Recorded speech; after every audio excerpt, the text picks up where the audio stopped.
Selamat sore pemirsa, bertemu lagi dengan saya Windy Arfalaika di liputan khusus ini.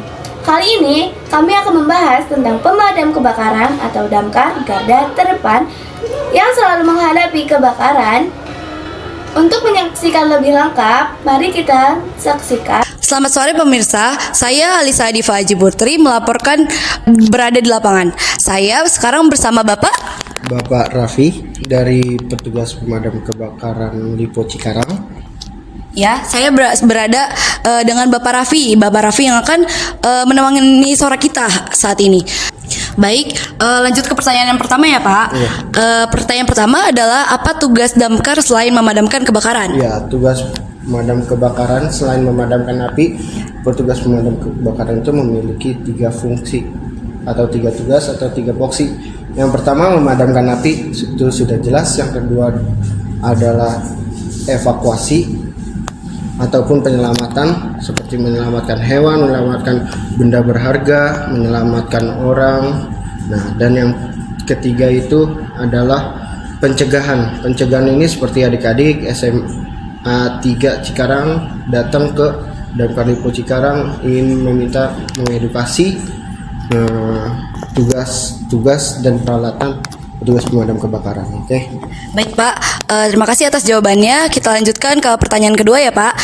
Pertanyaan kedua adalah apa tugas utama damkar dalam menghadapi kebakaran? Tugas utama damkar dalam menghadapi kebakaran, Ya. yaitu yang pertama kita harus asesmen. Bila mana kita petugas pemadam kebakaran di telepon, kita harus asesmen dulu alamat, nomor telepon segala macam, lalu kita berangkat sampai di tempat atau TKK, kita harus melakukan observasi atau melihat sekitar. Bila mana kebakaran harus kita lihat di mana titik apinya, di mana titik rawannya, seperti itu. Baik, terima kasih Bapak atas jawabannya. Dilanjutkan dengan pertanyaan yang selanjutnya ya Pak.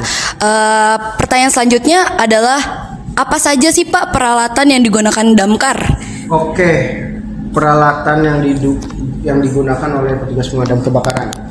Peralatan itu artinya APD, alat pelindung diri. Di sini kita ada berbagai macam APD.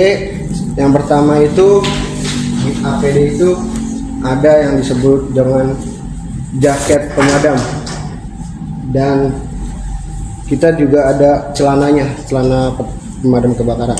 Nah, jaket ini dia itu sangat tebal karena memiliki 3 layer atau 3 bahan. Nah, yang berfungsi untuk melindungi petugas pemadam kebakaran dari panasnya api. Kenapa panasnya api? Karena jaket ataupun celana pemadam kebakaran itu masih bisa terbakar. Nah, kita juga punya, tapi nggak kita tampilin.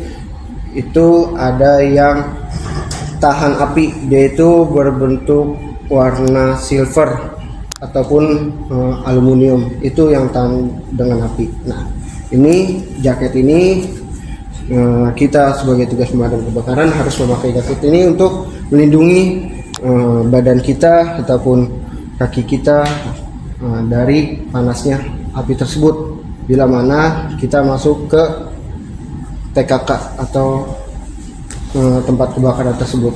Nah, selanjutnya di sini ada sarung tangan yang dimana fungsinya ini untuk melindungi tangan petugas pemadam kebakaran dari bara ataupun api yang menyala ataupun benda-benda tajam yang dapat melukai tangan petugas pemadam kebakaran. Nah, selanjutnya di sini ada yang disebut dengan fire boot atau sepatu boot pemadam kebakaran. Nah, ini terbuat dari karet yang sangat kuat dan tidak mudah leleh karena ini udah standar SOP yang harus digunakan oleh petugas pemadam kebakaran. Nah, kenapa sepatu boot ini disebut dengan kuat karena sepatu boot ini terancang dari plat. Dalamnya terdapat plat kiri kanan depan belakang untuk melindungi petugas pemadam kebakaran dari panasnya air ataupun bara yang berada di bawah atau di lantai saat melakukan pemadaman. Oke. Oke, Pak. Nah, sepatu ini sangat kuat. Contohnya, ini karena terdapat besi untuk melindungi kaki kita. Nah, selanjutnya di sini ada helm fire atau helm pemadam kebakaran. Helm ini sangat kokoh yang berfungsi untuk melindungi kepala kita dari reruntuhan saat berada di kebakaran. Terus helm ini dilengkapi belakangnya terdapat kain untuk melindungi leher petugas pemadam kebakaran dari panasnya api, dan depannya ini terdapat visor untuk melindungi muka kita ataupun mata kita dari kerikil-kerikil yang terlempar saat melakukan pemadaman. Oke. Selanjutnya di sini ada masker filter. Masker ini menggunakan filter yang kuat sekitar 20 menit. Fungsinya masker ini bila mana petugas pemadam kebakaran masuk ke area yang penuh dengan asap, yang penuh dengan gas-gas beracun, jadi napas petugas pemadam kebakaran tidak tersedak atau tidak nyesak. Nah, masker ini atau masker filter ini kuat sekitar 20 menit. Nah, bila mana sudah habis, kita akan refill filternya tersebut yang disebut dengan masker filter. Ada gak sih Pak masker yang lain untuk membantu petugas pemadam kebakaran bila mana terjadi kebakaran ataupun evakuasi di tempat yang penuh asap, penuh gas-gas beracun? Ada. Di sini ada yang disebut dengan masker oksigen atau kita sebut dengan SCBA, self contained breathing apparatus. Masker ini terdapat tabung oksigennya yang di dalamnya pastinya ada oksigen.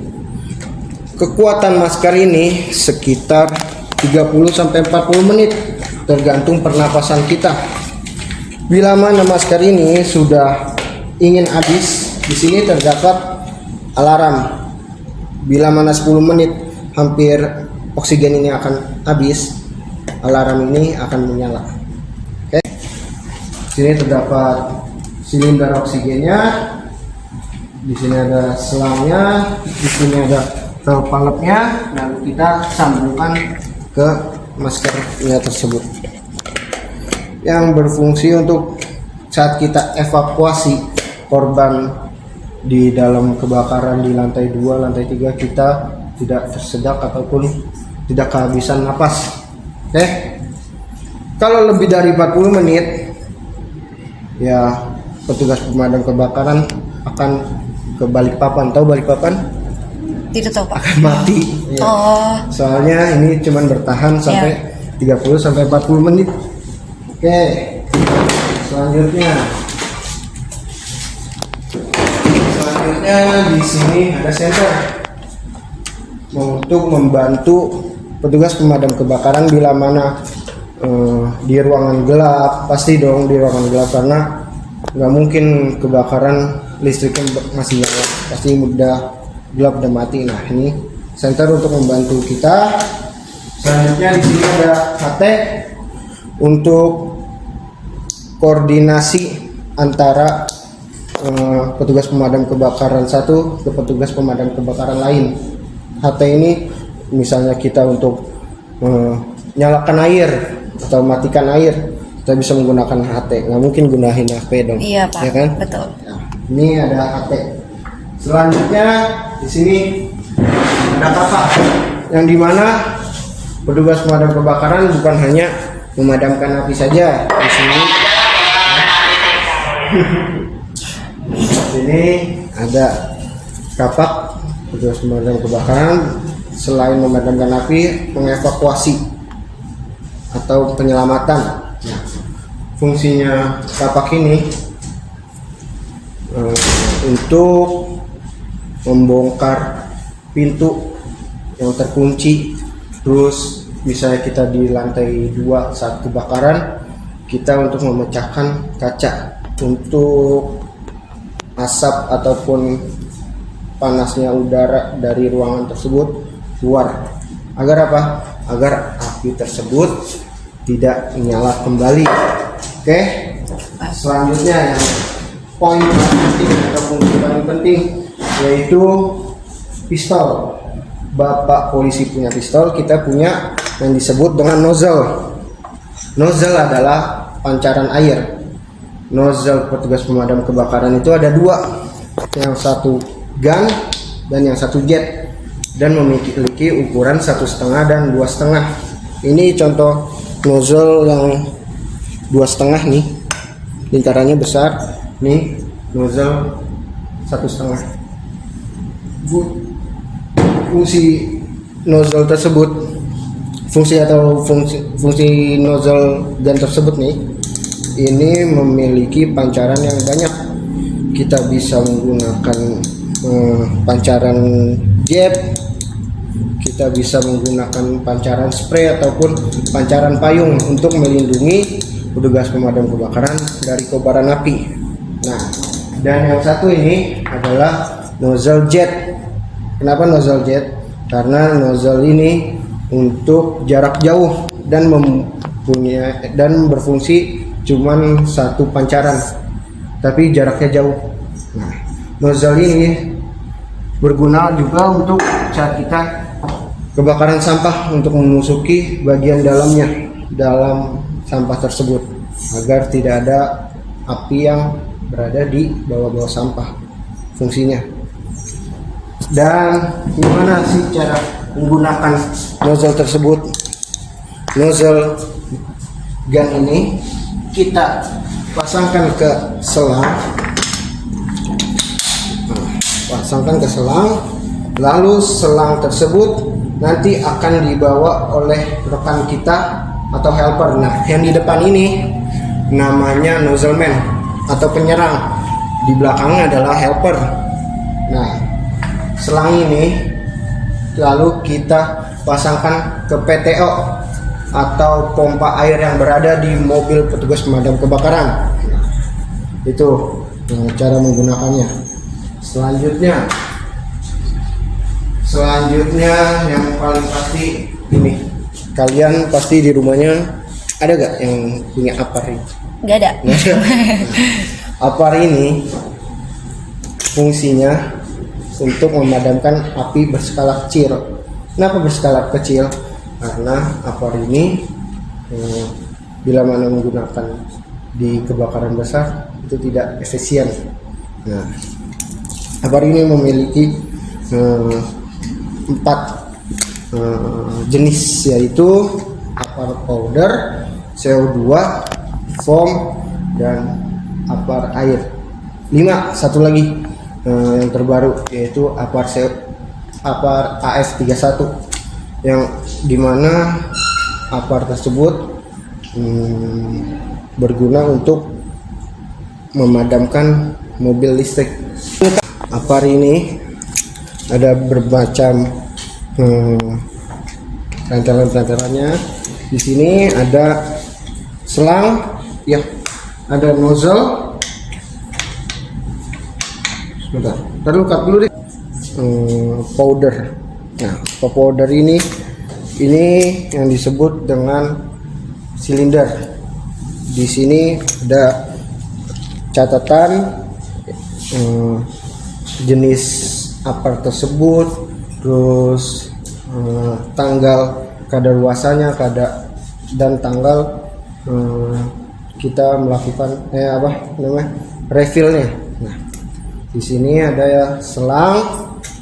Ini nozzle-nya, APAR mempunyai nozzle juga. Di sini ada tuas bawah, tuas atas. Nah, tuas bawah ini disebut dengan tuas mati. Ini tuas untuk penyemprotan. Di sini ada pin dan di sini ada jarum level. Yang dimana jarum tersebut sudah didekati. Nah, jarum ini bila mana jarum ini terdapat di tengah-tengah dan berwarna hijau, ini berarti kalau misalnya jarumnya berada di sebelah kanan, itu disebut dengan low pressure atau tekanannya habis atau isinya habis. Kalau jarumnya di sebelah kiri, high pressure atau tekanan yang sangat tinggi, itu yang berbahaya karena APAR ini bisa meledak bila mana high pressure jarum tersebut berada di high pressure. Cara menggunakannya, nah, tangan kita harus berada di satu lengan atau tidak boleh bengkok, tidak boleh lurus karena bisa mengakibatkan fatal bila mana APAR tersebut meledak kalau misalnya kita tidak meluruskan tangan kita. Dan tangan kita harus berada di leheran. Kenapa di leheran? Karena kalau misalnya tangan kita berada di tuas, pin tersebut tidak bisa keluar. Nah, dan pinnya ini harus berada di depan kita. Kalau di belakang kita susah buat membukanya. Makanya tangan kita harus di leherannya. Lalu kita cabutkan pinnya. Setelah itu kita angkat dan kita memegang selangnya memegangnya harus di nozzle-nya, tidak boleh di selangnya. Kenapa? Karena kalau kita megang di selangnya, kita bakal APAR tersebut bakal kemana-mana. Makanya kita megang di nozzle, lalu kita arahkan untuk mencobanya terlebih dahulu. APAR ini berguna apa enggak, berfungsi apa enggak, dengan sekali tekan. Nah, tapi dengan satu catatan, di kiri kanan kita tidak boleh ada orang, takutnya nanti terkena powder tersebut atau serbuk tersebut. Lalu kita angkat, kita bawa ke titik api dan kita melakukan penyemprotan APAR tersebut harus dengan sistem spray atau kiri kanan agar api itu tersebut mati. Kenapa ini disebut dengan APAR? Karena hanya satu orang atau digunakannya oleh satu orang. Kalau lebih dari 2 orang atau 3 orang disebut dengan APAP, alat pemadam api besar yang sering berada di pom bensin ataupun yang roda. APAR tersebut itu disebut dengan APAP. Oke, sampai sini. Yang terakhir, selain pemadaman, kita juga sering melakukan evakuasi sarang tawon ataupun sarang lebah. Ini salah satu APD sarang tawon yang kita gunakan saat bekerja agar melindungi tubuh kita, badan kita terhindar dari sengatan. Karena tawon ataupun lebah tersebut sangat mematikan, bisa bila mana kita terkena atau tersengat tawon tersebut bisa meninggal dunia. Makanya kita lebih baik mencegah daripada mengobati. Oke, itulah peralatan petugas pemadam kebakaran. Oke, baik Bapak. Sebelumnya terima kasih ya Bapak Raffi telah mengenali kita tentang peralatan-peralatan yang sebelumnya kita pasti gak tahu atau enggak, kita hanya ngelihat sekedar di video di channel YouTube. Kita sekarang hari ini kita ditunjukkan oleh Bapak Raffi untuk mengetahui peralatan-peralatan damkar yang sangat detail. Terima kasih sebelumnya Bapak Raffi. Selanjutnya saya akan melanjutkan pertanyaan berikut ini. Di mana ditempatkannya hewan-hewan yang telah diselamatkan atau ditolong oleh damkar ditempatkan? Oke, kita setelah evakuasi hewan itu misalnya kucing, anjing ataupun ular, kita nanti akan keluar untuk melihat hewan seperti ular, nanti dari kantor pemadam kebakaran, lalu hewan tersebut kita kirim ke shelter hewan seperti shelter anjing yang berada di Jakarta Selatan, terus shelter ular yang berada di Tangerang. Nah, akan kita kirim ke sana. Oke. Baik Bapak, selanjutnya akan disampaikan lagi untuk reporter yang selanjutnya, yaitu Aisyah Arumi akan menggantikan saya. Baik, saya Alisa Diva Haji Putri sebagai reporter kembali ke studio. Selamat sore, nama saya Aisyah Arumi. Izin melanjutkan wawancara dari reporter pertama, yaitu Alisa. Dengan Bapak siapa? Saya Pak Kevin. Oke, dengan Pak Kevin. Pertanyaan pertama yaitu, siapa yang biasanya memanggil atau menelpon damkar pada saat kejadian kebakaran? Kalau di kami ada dua ya. Yang pertama dari comment center, ya, baru telepon tersendiri. Ya, kebanyakan laporan itu dari comment center. Jadi warga, untuk khususnya warga Lipo Cikarang, melaporkan comment center baru ke damkar. Ada warga yang di luar Lipo Cikarang langsung telepon lewat teleponnya damkar. Ya, baik Bapak, terima kasih. Pertanyaan kedua yaitu, kapan mobil damkar dikerahkan ke lokasi kebakaran? Dikerahkannya setelah warga telepon, biasanya kita asesmen itu yang pertama minta share lokasi. Ya. Setelah ada share lokasi, secepatnya kita, karena dituntut kalau untuk kebakaran kita 15 menit. Jadi setelah Sherlock masuk kita langsung berangkat. Ya, baik Bapak, terima kasih. Pertanyaan ketiga yaitu, kapan biasanya dilakukan latihan atau simulasi oleh damkar? Kalau simulasi kita jarang ya. Mungkin lebih ke latihan aja, latihan personal untuk khusus damkar ya. Kalau simulasi paling kalau ada kunjungan TK maupun kayak tadi PT, jadi kita melakukan fire drill, simulasi. Ceritanya ini PT kebakaran, jadi respon timnya dari damkar di Cikarang. Ya, baik Bapak, terima kasih. Izin kembali ke reporter pertama, yaitu Alisa Haji Putri. Pertanyaan keempat yaitu, mengapa damkar sangat penting dalam menjaga keselamatan masyarakat? Yang pertama, memang kita SOP di damkar emang yang pertama untuk melakukan kebakaran maupun evakuasi APD ya, namanya alat pelindung diri, karena sangat penting bagi kami, karena kita nggak boleh hanya menggunakan seragam ini karena beresikonya sangat tinggi. Ya, baik Bapak, terima kasih. Pertanyaan kelima yaitu, mengapa damkar saat bertugas harus mengenakan seragam APD atau peralatan yang dibutuhkan? Ya, kalau kita cuma modal nekat ya nggak sesuai SOP.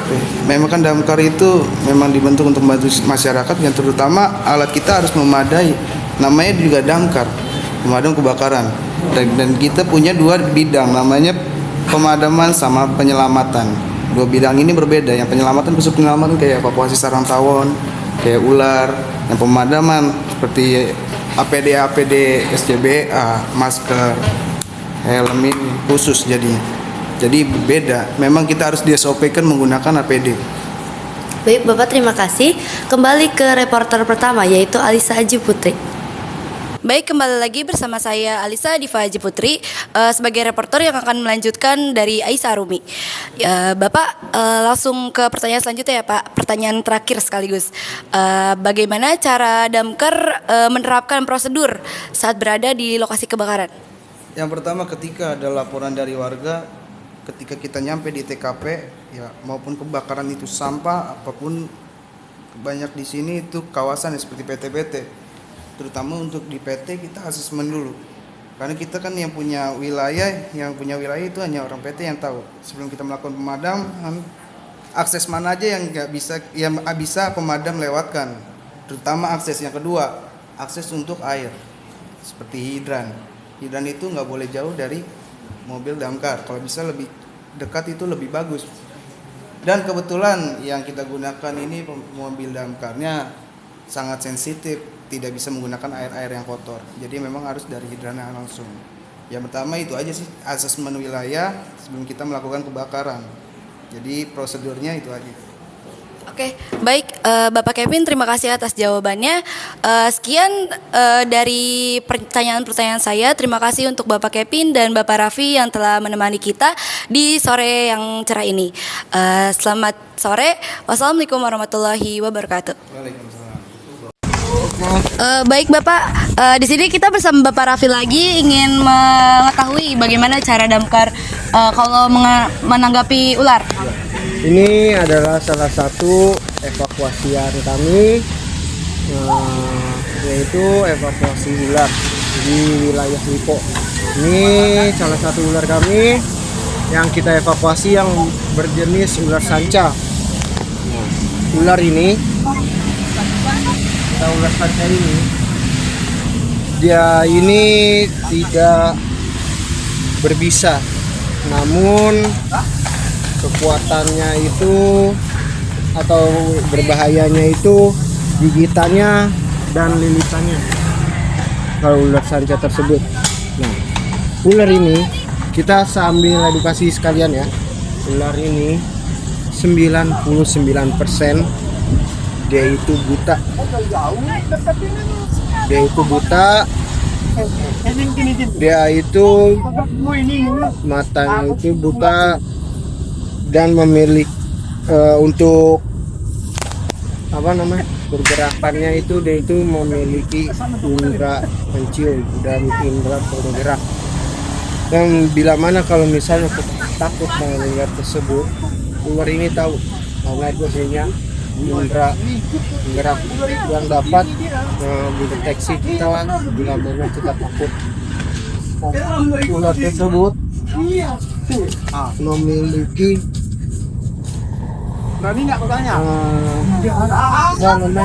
kulit yang sangat tebal untuk pergerakannya, dan ular tersebut bernapas menggunakan paru-parunya. Cara penahanan ular bila mana di rumah kalian, yang pertama itu pastikan rumah kalian bersih dan selalu dipel menggunakan pewangi, karena ular tersebut satu mitos, ular ini tidak takut dengan garam, tapi ular ini takut dengan bau-bau yang sangat menyengat seperti wipol segala macam. Makanya di rumah itu harus menggunakan wipol untuk ngepel agar ular tidak masuk. Ini salah satu ular sanca. Ular sanca ini memiliki gigi sekitar 200 kurang lebih atas bawah, dan giginya tersebut seperti gergaji atau yang disebut dengan agreva. Giginya tersebut. Kita di sana juga ada ular kobra. Nah, untuk ular kobra mau dikeluarin juga? Boleh Bapak? Dilihat aja kali. Iya, lihat aja. Ini mau pegangin dulu nggak? Bapak? Mau pegangin dulu, Pak. Rehan. Takut. Pegang dulu.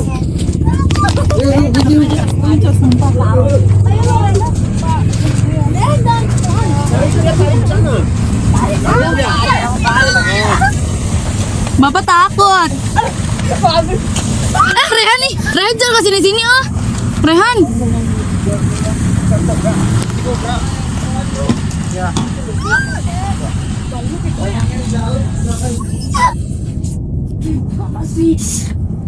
Ada yang berani nggak pegang kepalanya? Enggak Pak. Aduh. Berisik banget teriakan gue ya Allah. Rehan.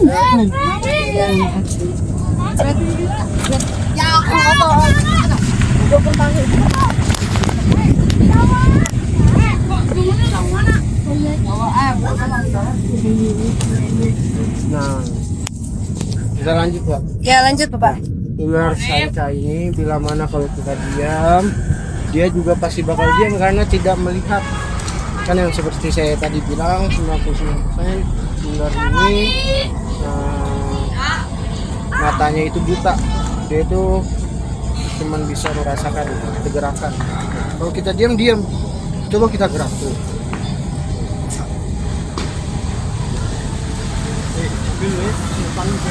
Elisa Diva Yaji Putri bersama rekan saya Aisyah Romiasa melaporkan kembali ke studio. Terima kasih kepada rekan-rekan reporter, kameramen, serta tim editor. Saya, Windy Arfa Laika, pamit undur diri.